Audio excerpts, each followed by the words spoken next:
ഇപ്പം അവസാനം TP ചന്ദ്രശേഖരന്റെ മരണവുമായി ബന്ധപ്പെട്ടുകൊണ്ട് നമുക്ക് കൊലപാതകവുമായി ബന്ധപ്പെട്ടുകൊണ്ട് പാർട്ടി പ്രതിസ്ഥാനത്ത് നിൽക്കുമ്പോൾ പക്ഷെ അവരെ ചേർത്ത് പിടിക്കാനായിട്ട് ചെല്ലുന്ന ഒരു VS നെ നമ്മൾ കാണും.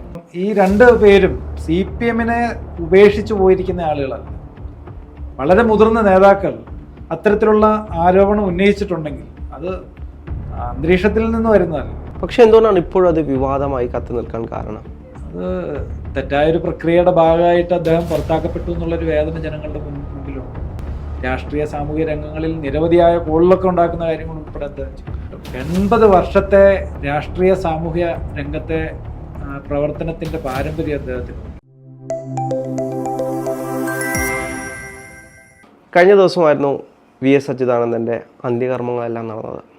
അതിനുശേഷം സോഷ്യൽ മീഡിയയിൽ പ്രചരിച്ചൊരു കാര്യമാണ്, ഒരു പെൺകുട്ടി ക്യാപിറ്റൽ പണിഷ്മെൻറ്റ് കൊടുക്കണമെന്ന് പറയുന്ന വേദനയിലാണ് VS അച്യുതാനന്ദൻ ആ വേദി വിട്ടിറങ്ങിയത് എന്ന് പറയുന്ന രീതിയിൽ വലിയ രീതിയിലുള്ള വിമർശനാത്മകമായിട്ടുള്ള കാര്യങ്ങൾ സോഷ്യൽ മീഡിയയിൽ വന്നു.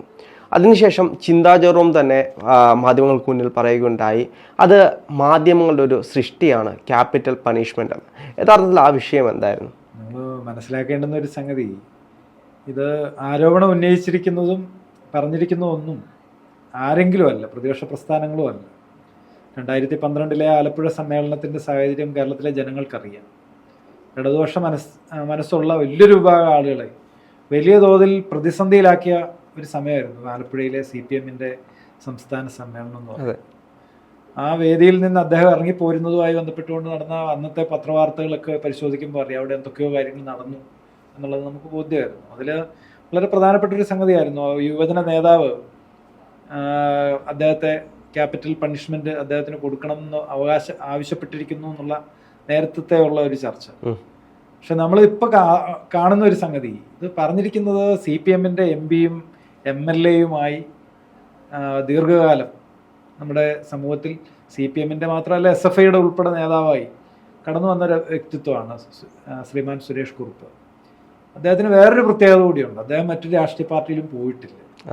അദ്ദേഹം ഇടതുപക്ഷ സഹയാത്രികനായി അല്ലെങ്കിൽ CPM-ന്റെ ആളായിട്ട് തന്നെ തുടരുന്ന കാലത്താണ് അദ്ദേഹം ഈ പരാമർശം നടത്തിയിരിക്കുന്നത്. ഒപ്പം തന്നെ അതിന് തൊട്ടു മുമ്പ് ഈ ചർച്ച തുടങ്ങി വെച്ച മറ്റൊരാളായിരുന്നു നമുക്കറിയാം, നമ്മുടെ തിരുവനന്തപുരത്തുള്ള CPM-ന്റെ വളരെ മുതിർന്ന നേതാക്കളിൽ ഒരാളായിട്ടുള്ള.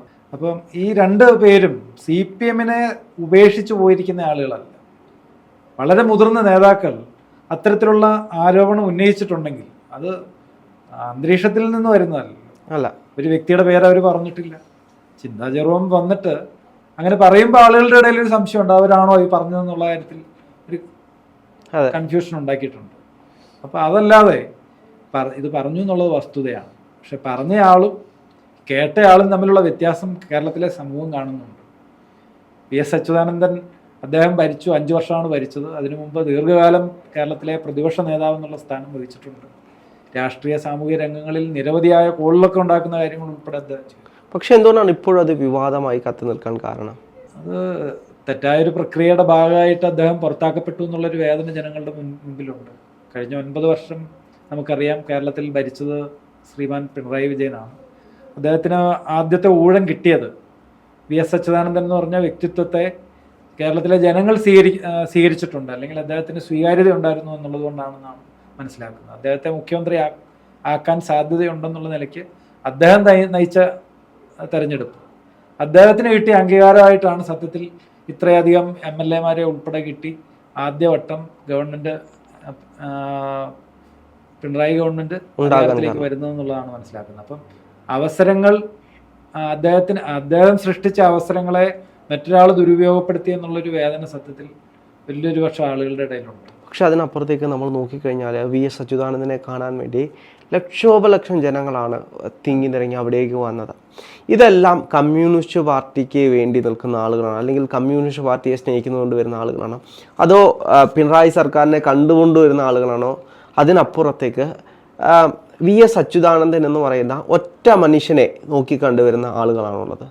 അത് നിസ്സംശയം പറയാമല്ലോ. അവിടെ വന്ന ആളുകൾ പലപ്പോഴും ചാനലുകളിലൂടെ അഭിപ്രായ പ്രകടനം നടത്തുന്നത് നമ്മൾ കണ്ടതാണ്.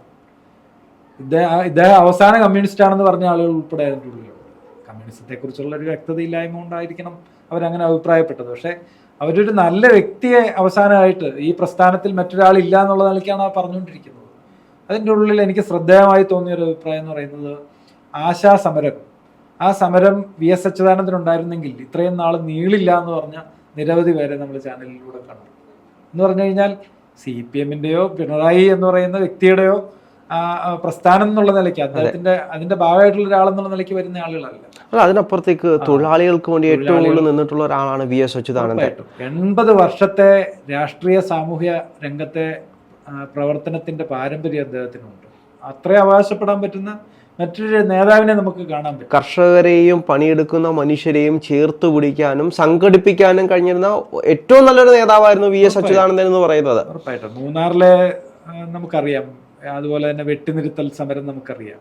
ഇത്തരം കയ്യേറ്റത്തിനെതിരെയും ഇത്തരം സമരങ്ങളും ഒക്കെ നടത്തിയത് അത് സോഷ്യൽ മീഡിയയിലൂടെ വലിയ തമാശയായിട്ടൊക്കെ അവതരിപ്പിക്കപ്പെട്ടെങ്കിലും വലിയ സാമൂഹ്യ വിഷയങ്ങളോടുള്ള പ്രതികരണമായിരുന്നു. മറ്റുള്ളവരൊക്കെ അറച്ചു നിൽക്കുമ്പോൾ അദ്ദേഹം ജനങ്ങളുടെ ഒപ്പം ജനങ്ങളെ വിശ്വാസത്തിലെടുത്തുകൊണ്ട് മറ്റൊരു പരിഗണനയും കൂടാതെ പല കാര്യങ്ങളിൽ ഇടപെട്ടു എന്നുള്ളത് ഒരു വസ്തുതയാണ്. ഇപ്പം അവസാനം TP ചന്ദ്രശേഖരന്റെ മരണവുമായി ബന്ധപ്പെട്ടുകൊണ്ട് കൊലപാതകവുമായി ബന്ധപ്പെട്ടുകൊണ്ട് പാർട്ടി പ്രതിസ്ഥാനത്ത് നിൽക്കുമ്പോൾ പക്ഷെ അവരെ ചേർത്ത് മേടിക്കാനായിട്ട് ചെല്ലുന്ന ഒരു VS-നെ നമ്മൾ കാണുന്നുണ്ട്.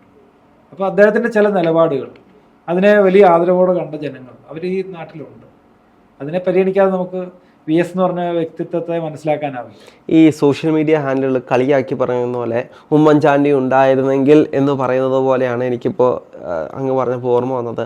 VS അച്യുതാനന്ദൻ ഉണ്ടായിരുന്നെങ്കിൽ ഇത്തരത്തിലുള്ള ആശാവർക്കർമാരുടെ സമരമാണെങ്കിലും തൊഴിലാളി വർഗങ്ങളുടെ സമരങ്ങൾക്ക് ഒരു അറുതി വന്നേനെ. കാരണം PSUമായിട്ടൊക്കെ ബന്ധപ്പെട്ടാണെങ്കിലും ഒരുപാട് യുവാക്കളാണ് കഷ്ടപ്പെട്ട് വരുന്നത്. അവരെ കണ്ടില്ല എന്ന് നടിക്കുന്ന ഒരു ഗവൺമെൻറ് ആയിട്ടാണ് ഇപ്പോൾ പിണറായി വിജയൻ ഗവൺമെൻറ് പൊയ്ക്കൊണ്ടിരിക്കുന്നത്. ഇപ്പം തന്നെ ആശാ വർക്കർമാരുടെ കേന്ദ്രം ഒരു തുക അനുവദിച്ചിട്ടും കേരളത്തിലെ സർക്കാരുകൾ കുലുക്കമില്ലാത്ത അവസ്ഥയിലാണ്. അത് തന്നെ ഇനി അടുത്ത നിയമസഭാ തെരഞ്ഞെടുപ്പിലേക്ക് പോകുമ്പോൾ പിണറായി സർക്കാരിന് അത് ദോഷമായി ഭവിക്കുമോ? അത് അവർക്ക് ഏകദേശം ബോധ്യപ്പെട്ടിട്ടുണ്ട്. ഉപതെരഞ്ഞെടുപ്പുകളെല്ലാം ആ ഒരു ദിശയിലാണല്ലോ പോകുന്നത്. പക്ഷെ എന്നാൽ ഇപ്പോഴും കോൺഫിഡൻറ്റിലാണ് പിണറായി വിജയൻ.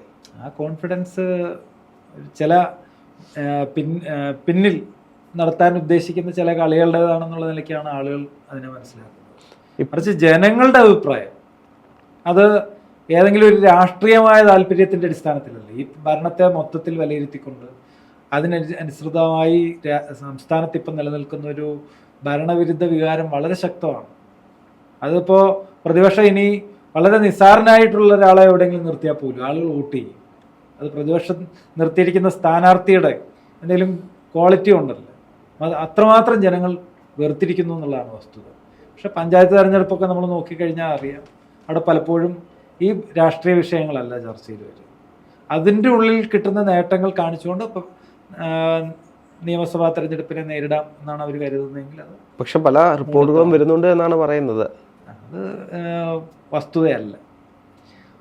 അല്ലെങ്കിൽ പിന്നീട് അവിടെ നടത്തേണ്ടുന്ന ഒരു വലിയ വോട്ട് കച്ചവടത്തിൻ്റെ പിന്നാമ്പുറം കഥ ജനങ്ങൾ പ്രതീക്ഷിക്കുന്നുണ്ട്. അത് എത്രത്തോളം നടക്കും എന്നുള്ളത് ഈ കേരളത്തിലെ ജനങ്ങൾ നോക്കിയിരിക്കുകയാണ്. പക്ഷെ അവിടെയും അതിനും അപ്പുറം അവർക്കത് ചെയ്യാൻ പറ്റുന്നതിനും അപ്പുറം ജനങ്ങളുടെ വികാരം ഇന്ന് ഈ ഗവൺമെൻറ്റിനെതിരെയുണ്ട്.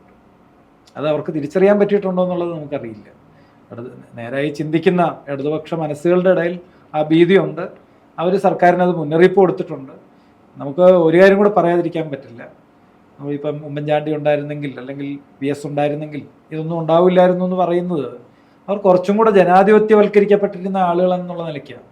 ജനങ്ങളെ പരിഗണിച്ചിരുന്നു, ജനങ്ങളുടെ അഭിപ്രായങ്ങളെ പരിഗണിക്കാൻ അവർക്ക് ഭരണാധികാരികളെന്നുള്ള നിലയ്ക്ക് ഒരു മനസ്സുണ്ടായിരുന്നു. അങ്ങനെ മനസ്സുണ്ടായിരുന്നു എന്നുള്ളതുകൊണ്ടാണ് അവരെ ജനങ്ങൾ ആദരിക്കുന്നത്.